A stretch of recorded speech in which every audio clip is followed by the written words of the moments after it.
On the spot news media, we got the latest news. We don't care about the views, we just representing right.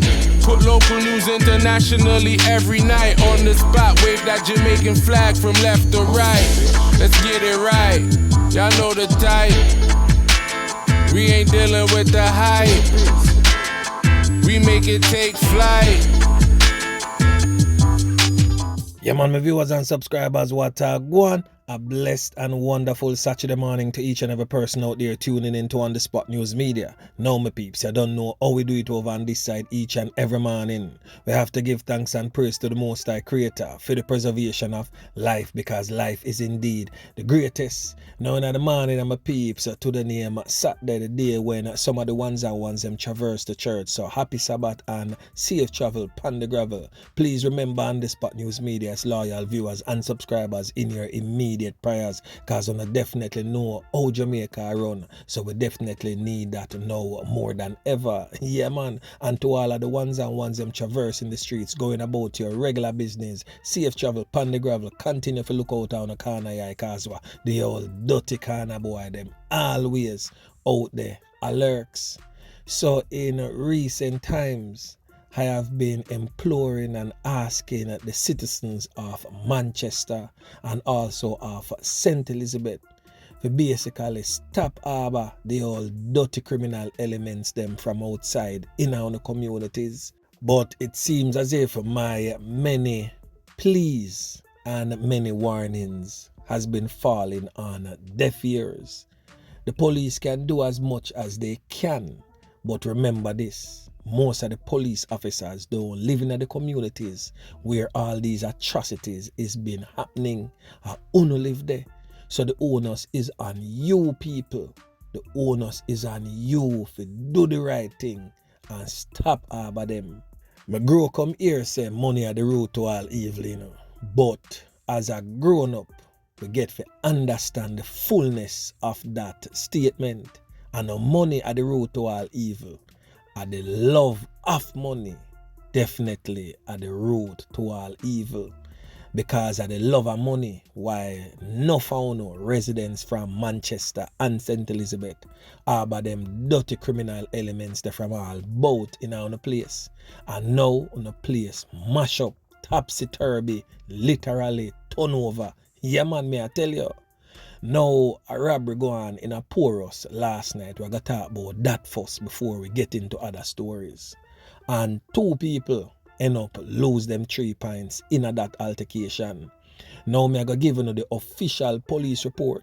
Then, of course, we're going to get into the meat of the matter after.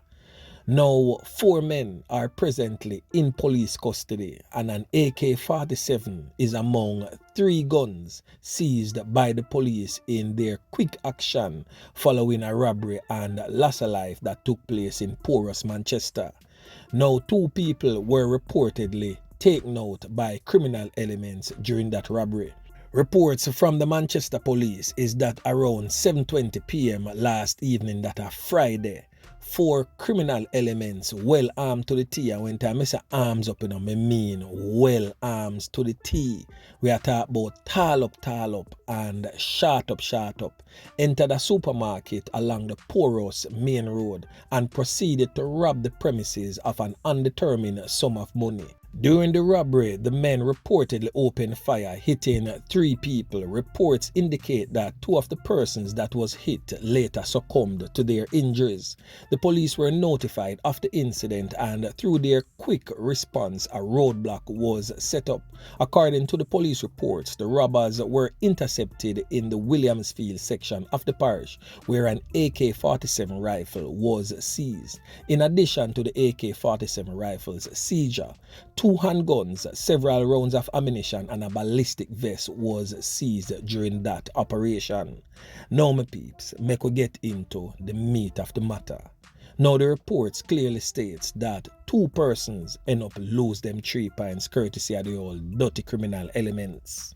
Now, one of the persons has been identified only by his alias as Leo, a Chinese businessman who is reportedly the owner of the supermarket that was the intended robbery target. Now it is said that the Chinese businessman is also a licensed firearm holder who challenged the criminal elements and ended up losing 3 points in the knockings and clappings. So I definitely take this time out to say condolences to the bereaved families. Now the next man is presently on your screen, a man identified by his alias as Kush. It is said that Kush was sitting in his vehicle and upon hearing the knockings and clappings, stepped out of his vehicle to see what was going on. And right there and then it is said that one can from out of the Ak47 lift off the whole of the Rastaman crown, literally. Because when you see the video footage and a close-up picture of the injuries received, the Rastaman definitely could not have survived such an injury. Literally, me I tell my peeps, the whole of a man forehead part, that's why I'm face. Chop off completely, lift right off. Coming like one time you take a sharp cutlass and drop it in a jelly and a try for ox it. So the AK-47 deal with the Rasta. Brutal. It is said that the Rasta man known as Kush presently on your screen recently got married. Boy, me I tell my peeps, the thing rough out a John shop there. So the Rasta is basically a casualty of war, an innocent bystander. We just wish that the Rasta, when him did hear the car them a beat, him just stay put in him car. Just probably, he would have still been alive today. So again, condolences to the bereaved families. Now, On The Spot News Media have a footage of the criminal elements that was cornered by the police in the Williamsfield area. Now, on your screen is the criminal elements. 3 of the 4 was caught on camera at the scene of that operation. Now, also on your screen, my peeps, is the heavy weaponry that the police recovered from that motor vehicle. Now, as I can see, this is a 9mm pistol, and the next picture shows the AK-47 with the banana clip fully inserted in that weapon, and also a .38 revolver. In the next picture, you see extra magazines. Yeah, man, me I tell you, look like some extension clip too. The boy, them heavily armed. Now, Manchester Police, John O'Star. It look like we really need to send Officer Yeman Pick and team down there to come gonna helping on. Because we don't know how them boy are still alive. But of course, we totally understand the dashcam situation and that the regular members of Chan Public was out as soon as we start put up the roadblock for corner the criminal elements them, and everybody was videotaping. So of course, we have to work within the confines of the law to safeguard on yourself and that of your jobs. So a job well done again by the squad of them. We just wish them boy did get sent home Ghana, shut eye country land. Yeah man, never to return to the land of the living. Dirt settings them boy deserve. So again, people, me know so you know them dirty kind of boy up on the screen. A phone of people them come from amongst wherever. We not talk about just in Manchester, and we not talk about just in St. Elizabeth, but wherever them come from, you know them a phone of family, a phone of pitney, a phone of man, a phone of brother. You know them. So again, I implore on you Jamaicans, stop harbor them all dirty kind of boy in our place. But anyway, my peeps, make we continue. Now over there in the St. Catherine South Police Division, the police them put on another decent spot of work. Now on your screen, this brother was on the run for quite some time, named Barrington Campbell, otherwise known as Coolie, in the streets. Now this brother has been wanted by the St. Catherine South Police for quite some time for a series of knockings and clappings that ended up in some fatalities. This brother frequents the Central Road area in Central Village and also Big Lane in Central Village. Now Barrington Campbell, otherwise known as Coolie, as I stated, one of St. Catherine's South most wanted man, was fatally taken out by the police in a daring confrontation with them over there in Riversdale, St. Catherine, shortly after 11 p.m. last night. A police officer was, however, conned up in that knockings and clappings, but remained in high spirits in the hospital in what is said to be serious but stable condition. A firearm was also seized from the deceased in that knockings and clappings. Now over there in the Kingston Western Police Division, another decent spot of work again put on by the squad of them and the soldier them following a targeted raid within the West Kingston area. A joint anti-gang task force team recovered a Smith & Wesson pistol and 9 live 9mm rounds in that weapon. The weapon and ammunition was found within a known hangout area for criminal elements in the Denham Town section of the Kingston Western Police Division. So as you can see on your screen, another decent big fat matic got taken off the streets. So a few lives was definitely saved in that operation. Now we have an Indicom report for you that we definitely need to talk about quick and fast before we end this vlog. Now the Independent Commission of Investigations, Indicom, says since the start of the year to November, there have been 126 police fatalities. This shows a 2% increase when compared to the corresponding period last year. So far, for the month of December, 4 people end up get can and end up lose them 3 points by the hands of the cops. The latest being this man presently on the screen, a man known as Tula in the Central Village community of the St. Catherine South Police Division. The Indicom Commissioner Hugh Faulkner disclosed the statistics during a press conference yesterday.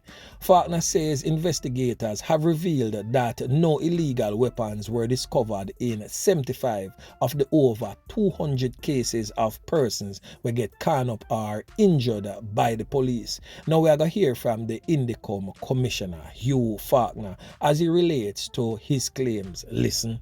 January, we had 8 fatal shootings, 13 February, 10 in March, 9 in April, May at 6, June 7, July 15, August 15, September 14, and October exceeded all the other months, and we recorded 21 fatalities. And this we find to be extraordinary. November, we recorded 8. Of the 211, 20 were killed and 28 injured, from whom our investigation so far revealed no gun or no weapon recovered. 27 of the 211 who were killed or injured, no gun was recovered, but other weapon was reported as being recovered. We cannot but repeat that we are mindful that there are instances where imminent danger may be faced by the security forces. But in general, we recommend that steps be taken to de-escalate the threats posed by persons with mental illness. Of the 733 complaints, 599 were against the Jamaica Constabulary Force, 86 related to the Department of Correctional Services, 24 to the Jamaica Defense Force, and the combined team of JCF and JDF, we had 24 complaints. So now my peeps, also in another Indicom report, 14 policemen are under scrutiny for their involvement in 30 of 129 fatal knockings and clappings over a 1-year period ending in June of 2021. But Indicom report is stating that, but more starkly, is that the same 14 have been flagged in 112 police-involved knockings and clappings between 2010 and June 30, 2021. So according to the records of the Independent Commission of Investigations, one of the cops has reportedly taken the life of 20 persons in 11 years, and that is shocking to the Independent Commission of Investigations. Now, make On The Spot News Media give his little much in regards to all of that. Now what Indicom don't understand that these 14 officers are said to be members of operation units in some of the most volatile police divisions in the entire Jamaica. So is the same police them a patrol the streets each and every day a come across the old dirty criminal elements them, then we una expect a go happen. Some different police now go get called up in it of them same police are police the same grounds for the past couple of years. So of course them are go involved in most of the fatal knockings and clappings involving criminal elements. Una need to look into certain things. Una say one police end up dash way 20 in 11 years. Now what Indicom should have broken down.